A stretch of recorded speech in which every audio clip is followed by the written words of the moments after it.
Here to react, EPA Administrator Lee Zeldin. Your reaction to that, Administrator. Also, I'm looking at the text of Senate Finance. If you want to jump in here on the changes they made, because the House was rolling back $600 billion of these green subsidies, and it looks like that the Senate version at least gets rid of the investment credit for wind and solar. Toot sweet. Yeah, on the first part, it might not come as a big surprise to you or your audience, but not everything Senator Schumer said right there is honest or truthful. Since I came in as administrator of EPA, I cut over $22 billion, canceled over $22 billion worth of grants. He's been referencing a report that is assuming that I had not canceled those grants and trying to talk about the benefits of these grants that were filled with self-dealing and conflicts of interest, unqualified recipients, and reduced agency oversight. Those grants are canceled. So making arguments assuming that that has not yet happened and that these grants are alive and well is just divorced from reality. It is important for us, whether we're in an agency in the administration or for members of Congress, to be good stewards of tax dollars. And that's not going to be coming from these Democrats on the Hill these days. It's incumbent upon the majority party to use this opportunity to get the one big beautiful bill over the finish line and to be fighting for taxpayers in a way that Democrats won't do and will instead lay on rhetoric and claims that just isn't accurate. So Senator Schumer he's trying to go after certain Republicans in the Senate who he thinks are vulnerable on energy issues. And I think he's maybe identified like 16 of them or something.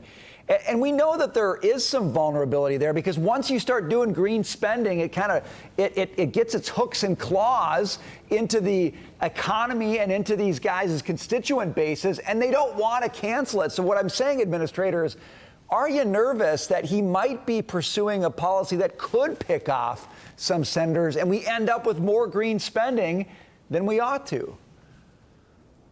I think the problem is that they just overshot their target so badly in the way that they have spent this money when they were in charge. The recipients are former Obama and Biden officials and Democratic donors. They're giving money to pass-through entities, in many respects, to give through other pass-through entities. We can't even account for some of the very basic questions of where this money should go.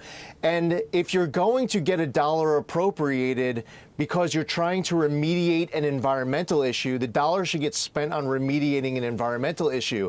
Now the gig is up. We all realized that the dollar was getting spent on left-wing NGOs.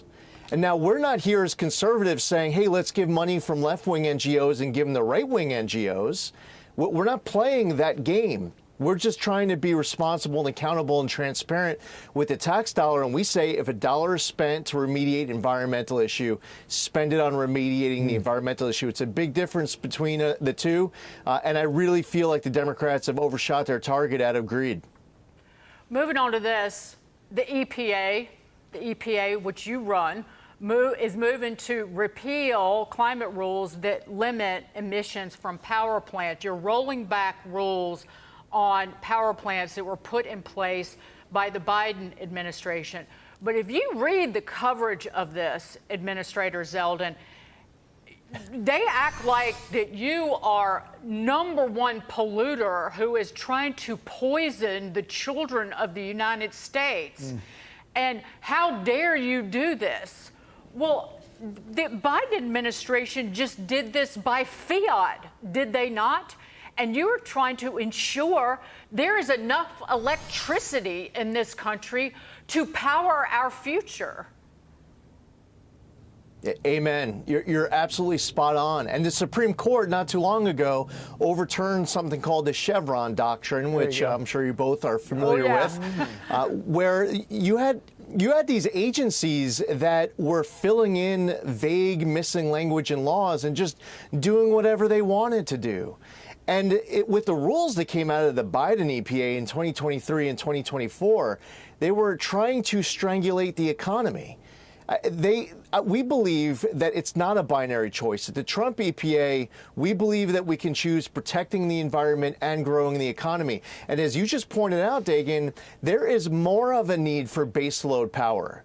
And we also understand that intermittent sources like wind are no substitute for baseload power. So if we want to make America the AI capital of the world, if we want to unleash energy dominance, we have to be tapping into our own resources, which we do safer than so many other countries around the world. We have lower emissions over the course of the last 20 years. We have American innovation that we are proud of, and we at the Trump EPA will not strangulate the economy, and we're not going to get bullied by Democrats or left-wing media into treating these Biden-era rules like they are sacrosanct or a 11th commandment. We are going to follow the law, and we are going to fight for what is the Trump mandate that the American public voted for last November. They're demanding it. And to be clear, in the new Senate finance bill that came out, in the language, investments in wind and solar technology, the credits, there is no longer an investment tax credit for these technologies by 2028. So we got that. Huzzah, huzzah. Administrator Lee Zeldin, great to see you, sir.